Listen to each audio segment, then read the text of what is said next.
Tell me what happened. Walk us into Serenity app, by the way, and for the listeners right now, and we'll have Katherine give a nice overview, but serenityapp.com.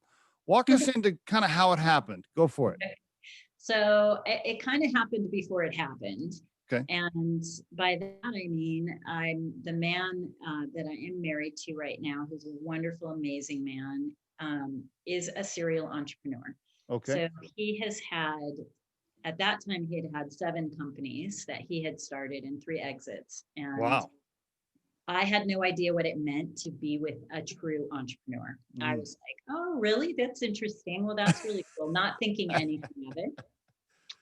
Yeah, Uh, I about a year into our relationship, well, I guess 2 years because we were getting married at the time. I said, I need to start a blog called The Entrepreneur's Wife because this is like foreign lands. This is right. alien.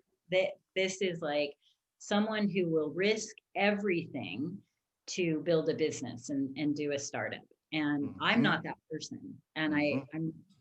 I am now, but still not. I'm still very judicious Right. about how I do things, whereas he would, cash out our 401k in a heartbeat.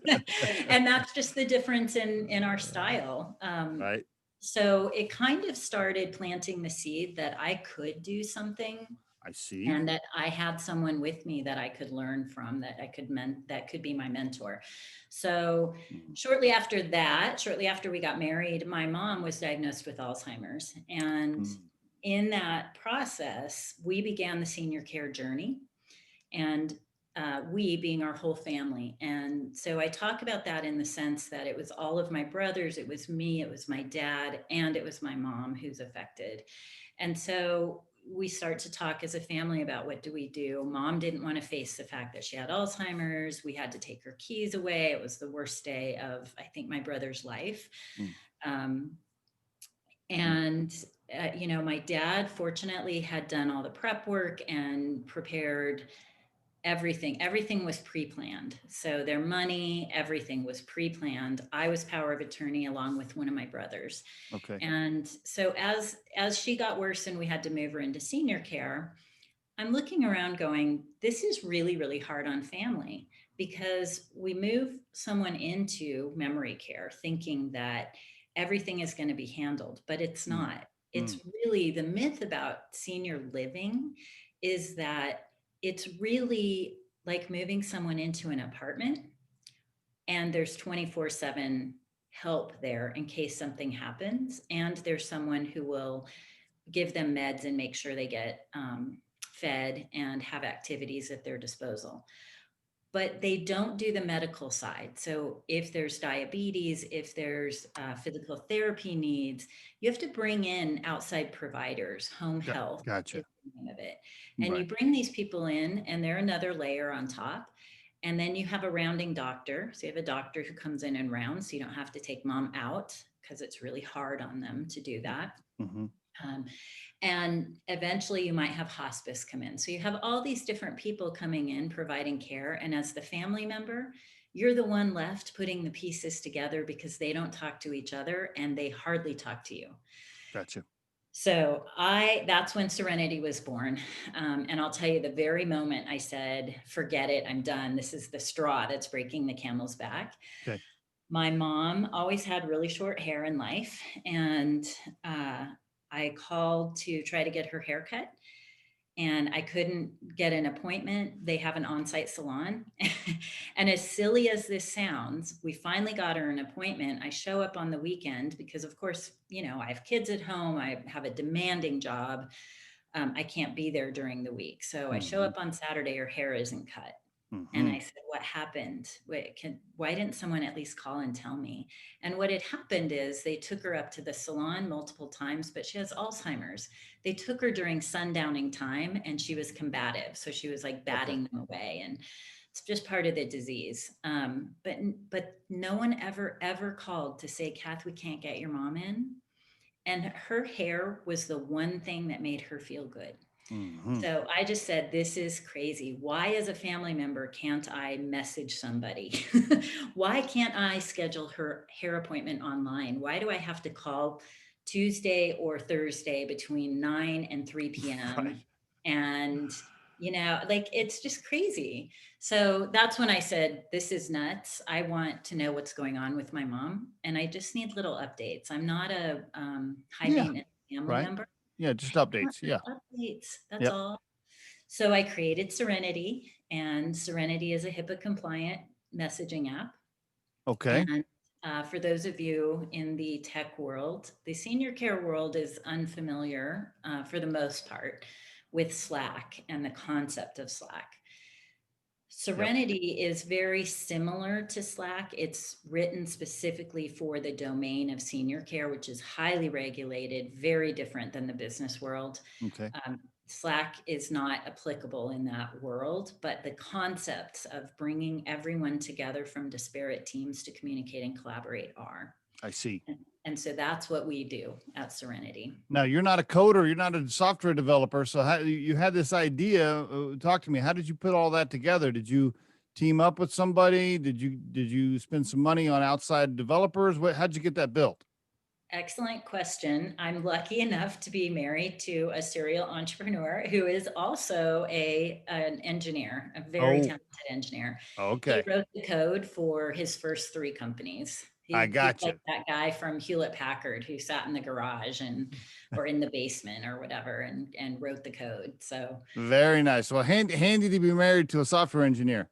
yeah, it doesn't hurt at all. So when I first came home with this idea after seeing my mom, and we also had to move my dad into assisted living. At the So same, they were, or shortly after, like months after, 6 months after. yeah, What was the timeline there? yeah, it was about a year after, but he tried really hard to live on his own and he just couldn't. And it was after 4 ER visits that I said to him, I can't do this. I Yeah, can't keep driving down to Colorado Springs yeah, every yeah. time I get an emergency call. What was he still married to you when your mom went in? Were they still married? Yeah, Oh, so they they've had. been, I see. They had been married for yeah, how long? How long? oh, 60 years when they passed. So they both passed last year. I see. My mom was just shy of turning 80, like by days, I think, maybe a month, maybe 2 weeks. And then my dad died 6 months to the day after, and he had Wow. just turned 80. So they're both 80 and they were married for 60 years.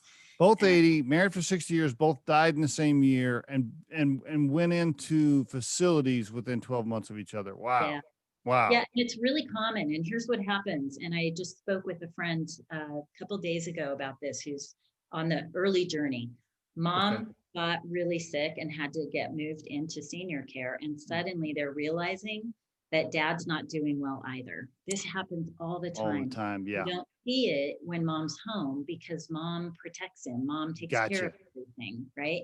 Mom's not there, there's no layer. Now you're starting to see that dad actually might have dementia or Parkinson's or some other Mm. physical issues. Is it Yeah, also because once they lose their partner, the drive to want to kind of stay healthy and move forward starts to dwindle because now they're by themselves? Is that part of it too?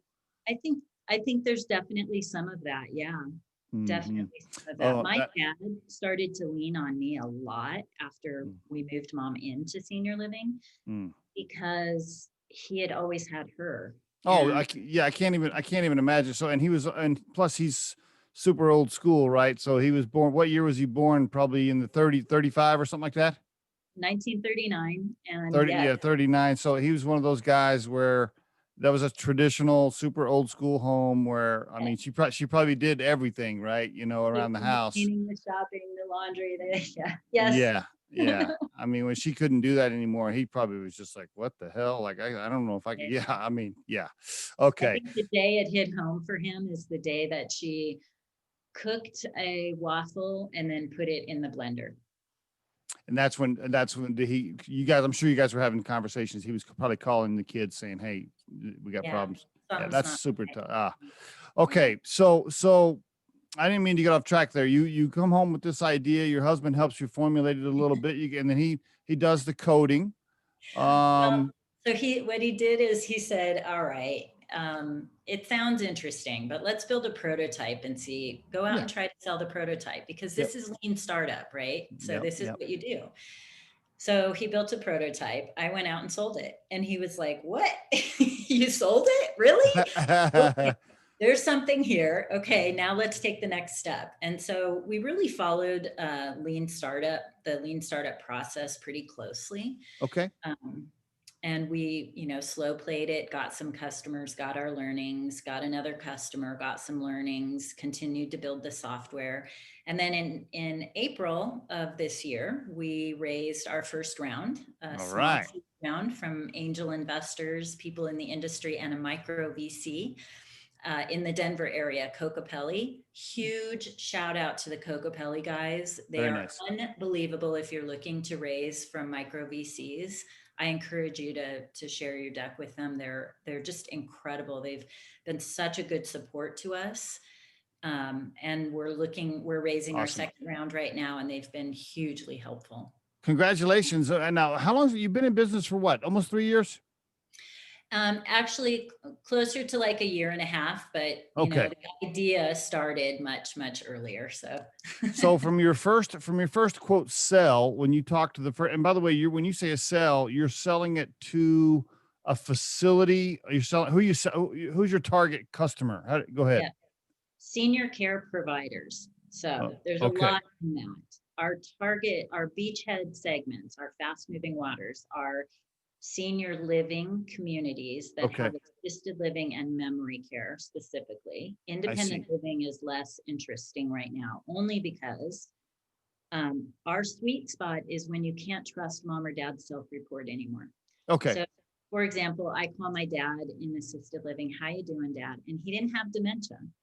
"How you doing, Dad? I will call Fine. He's you, like, Dad." I'm doing, yeah. Oh, well, actually, what I would get is, "They haven't fed me in days. I Oh, I haven't see. been showered. Nobody's been to visit me in months." And it's all lies, and he doesn't intend to lie, Yeah. but he's Gotcha. feeling sad and lonely, Yep. um, and that's his truth. But when you can't rely on that, now imagine my brother in Wisconsin calling and getting that report. He goes ballistic. He's on Hmm. the phone with me. "What's going on down there, Kathy?" He calls the facility, "What's going on?" And this happens every day, all day in senior living. So, So that, um, yeah. yeah, so that's what we solve, is having access to short little updates. And when you explained your target customer. So do they pay you for, what's the business model? Walk me through the business model. Go ahead. Perfect. So the senior living community buys the software and they deploy it to the family members. So they use it for internal staff communication. I And they see. also, when somebody moves in, they say, "Here's a tool that we use. If you'd like to communicate with us electronically, like this is like a text messaging where you can Mm, access our care team. You'll mm. get photos of your mom, you'll get videos, you'll get updates. You can ask us questions. It's a two-way communication. And we will also have broadcast channels where we'll share with you our COVID updates, Mm-hmm. any activities that are coming up, new announcements about the community. So it's a great marketing tool for the communities. Are And they that's paying you? Are they paying you per user, or how does that work? Okay. they pay us per resident. Per resident. Per resident that signs up, or per resident? Per resident that signs up. I So, see. yep. So if they have, if they have, let's say 100 beds is what they call them in senior living. They have Hmm. 100 beds, Hmm. 100 available beds, Okay. and 80 of them want Serenity. Then they're just paying us for 80 of those. A month to month, they sign up for a full year. Yeah, they could sign up for a full year. There's discounts for that. So, I and we see. definitely work out enterprise deals, Okay. because if you have 2,500 beds, and we have clients like that, we want to make it easy for you to deploy, because the real bottom line here is it's all about the older adult and their well-being. It is 100% about that. And my hypothesis is that when you bring the family in and you create a cohesive team working Mm, around that older adult, mm. you improve their well-being, you give family peace of mind, reduced anxiety, you improve operational efficiency inside your organization, and you increase the job satisfaction for your care staff. And that's a huge problem in senior living and senior care all around. They cannot keep staff right now. There's not enough caregivers. Really? Yeah. I see. So you're making it easier on everybody and improving the quality of their life overall Yeah. for a small software fee that is month to month, and they can try it out, and they don't have to sign up for 2 years or anything crazy. They can try it and see how it goes. Absolutely. And we have 100% pilot to conversion rate, because once you pilot it, it's a no-brainer. It really is. It's really the question of, they're already doing this, right? So this, like, imagine the inner operations of a senior living. If a family member is calling, they're going to call, they're going to leave voicemail, they might email if they want information. So you're already, as a staff member, doing this. We're just making it 10x easier and faster. And everybody is happy, and everybody's on the same page and has the same information at the same time. So what challenges are you having? Are you having some scaling problems right now to where you can't, what are your hurdles? The biggest hurdle is actually that the systems we have in senior care were designed many, many, many years ago. I see. And they are legacy, rigid systems.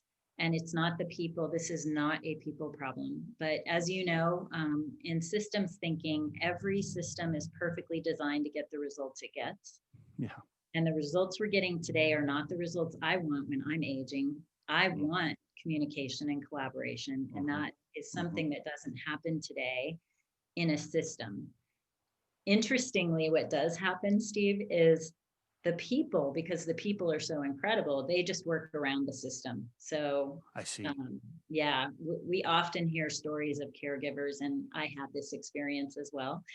Caregivers who love the family so much, and they want the family involved because they know the family wants these updates, they'll just text message. Yeah.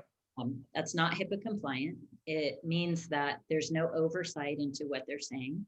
The community itself has no idea what the temperament of the family is, because they're having a one-on-one conversation with the caregiver.